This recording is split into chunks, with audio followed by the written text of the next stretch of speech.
Hello everyone, आज हम जो करने वाले हैं वो है question number 13 from our study text investment appraisal techniques. इसमें हमें पहले तो we have to calculate NPV and IRR.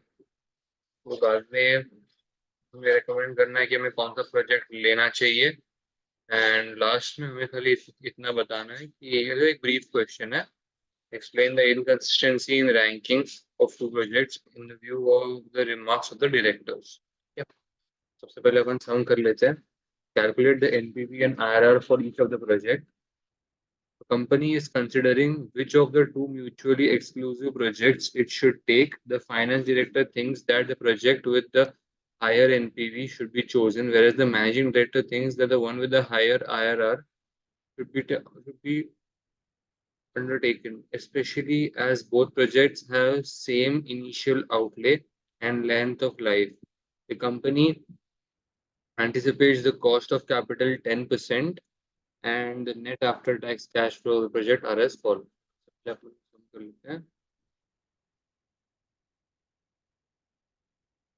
13th project x के लिए करते हैं. प्रोजेक्ट एक्स, ठीक है.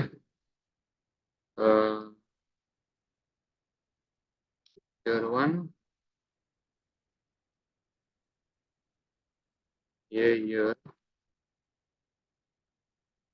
तो अभी इसको ऐसे दिया गया. you'll write in a different format here. 0 and then we'll just drag this thing up 5 तक की है प्रोजेक्ट एक्स के लिए.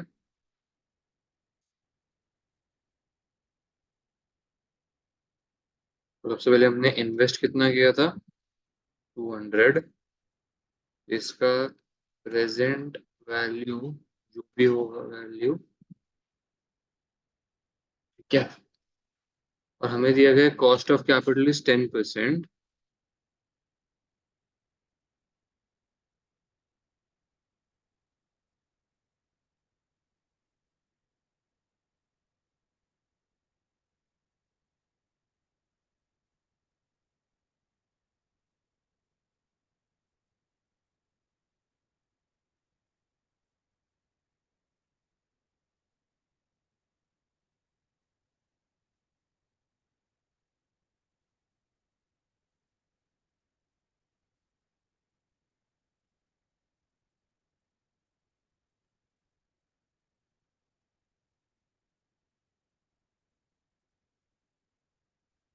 ठीक है, तो ये हो गया 35, 80, 90, then it is 75 and then last में it is 20. ठीक है. फिर अभी हमें खाली डिस्काउंटिंग रेट चाहिए जो मैं यहाँ से मेरे टेक्स्ट बुक के फर्स्ट पेज में देख लूंगा. 10% is 909, 0.826, 0.751, 0.683, 0.621. ये हमारा एनपीवी आता है. इसी चीज को मैं कॉपी पेस्ट करके नीचे डाल दूंगा.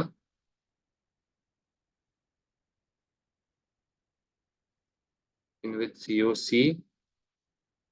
अभी हम सीओसी ले लेते हैं 20% का, क्योंकि अभी हमें आईआरआर भी ढूंढना है ना. यहाँ पे ना लिख देता हूँ. Let's find the IRR, we need two NPVs for which we require two discounting rates. तो अभी हम 20% से कर लेते हैं. 0.833 आता है 0.694, फिर आता है 0.579, फिर आता है 0.842, देन लास्ट में आता है 0.402. ये तो ये नेगेटिव में पक्का गया होगा. यस, ये नेगेटिव में गया है. सो अभी to find the IRR, we would need to apply the IRR formula for the same. ये मैंने IPP लिख दिया यहाँ पे IRR. ठीक है, चलो लेट्स गो. IRR का फॉर्मूला है IRR is equal to lower interest rate plus NPV lower bracket less PVL minus NPVH into higher minus lower. ठीक है, तो इस चीज को एक एक करके ना फाइंड आउट करते हैं. L H NPVL NPVH. सबसे पहले तो इसका आता है 10%, 20%. इसका आता है आंसर ये, इसका आता है आंसर ये. ठीक है, now what we require is H minus L. तो H minus L के लिए this minus this, then we require this whole thing MPV1 ये सब पूरा चाहिए अपने को ब्रैकेट अभी.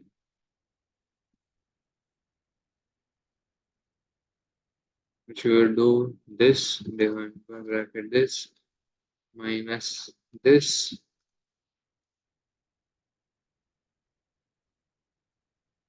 cool.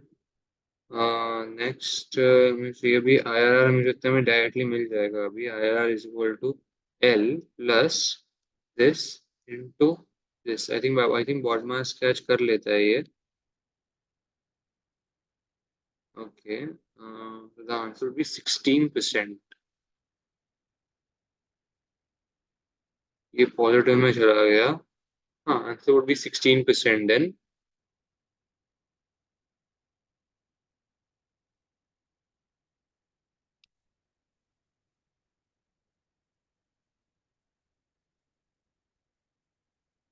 ठीक है, तो हमें प्रोजेक्ट एक्स का पूरा मिल गया. अब हम करेंगे प्रोजेक्ट वाई के लिए भी सेम. तो अब मैं क्या करूँगा पता है, इसको पूरा कॉपी पेस्ट करके ना नीचे ही ले लूंगा, सो दैट अभी हमारा टाइम वेस्ट नहीं होगा वापस एक बार प्रोजेक्ट वाई के लिए पूरा फॉर्मेट बनाने में. फिर हम खाली यहाँ पे उसका जो इनिशियल इन्वेस्टमेंट है ये खाली हम पूरा चेंज करेंगे. ईयर 1 में उसको मिला है 218. नेक्स्ट में उसको मिला है 10, 10, 4 एंड देन मिला उसको 3. Okay, so just copy paste this. Copy control C, control V. ये एक बार आ गया तो यहाँ बाकी सब तो सेम रहता है. ये IRR का परसेंटेज जो होगा वो होगा 18.79%. और हमें यहाँ पे जो NPV मिलता है वो है 18.57. तो अगर हाँ, ठीक है, तो इसका IRR का वैल्यू ज्यादा है, इसका NPV का वैल्यू ज्यादा है प्रोजेक्ट एक्स के लिए. NPV is higher than project Y's NPV, लेकिन इन project but if you compare the IRR, project X का IRR कम है in terms of project Y का IRR. सबसे पहले तो हमारे अमाउंट सही है कि नहीं पहले वो चेक कर लेते हैं. वही 9.13, वही 9.13, 19.025, 29.13 एंड यहाँ पे नेगेटिव 19.025. ठीक है, प्रोजेक्ट एक्स के लिए बोला है इन्होंने. यहाँ पे पॉजिटिव 18.527 और यहाँ पे नेगेटिव 2542. ठीक है, चलो एनपीवी तो हमारे दोनों सही आए हैं. IRR भी एकदम परफेक्ट है 16 एंड 18%. तो यहाँ पे चेक करते हैं मैंने यहाँ पे क्या बोला है. For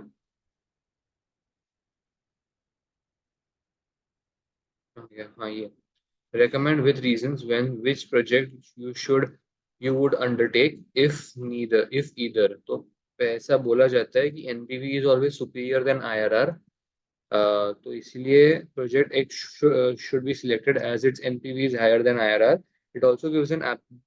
This is because NPV superior क्यों है? Because It gives absolute figures and is more attractive to shareholders. It is an absolute figure तो बोल दिया. उसके बाद when there are non-conventional cash flows, the IRR, there might be there it might give rise to multiple IRRs. However, to find out NPV is a much simpler process as compared to IRR. ये देख लेते हैं. Project X, when discounted at a cost of 10%, has the highest NPV. However, Project Y has the higher IRR than Project X. When a conflict arises between NPV and IRR criteria, select the project which has the highest NPV and the cost of capital. Therefore, Project X should be accepted in preference to Project Y. ठीक है, ये भी हमारा हो गया. ये last में हमसे क्या पूछा? Briefly explain the inconsistency in ranking of the two projects in view of the remarks of the directors. In the inconsistency in ranking of two projects in view of remarks of the two directors. Ranking of the two projects. So ranking in the sense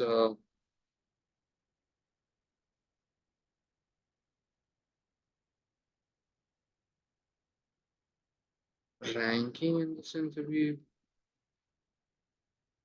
investment हमने ये 200 की, तो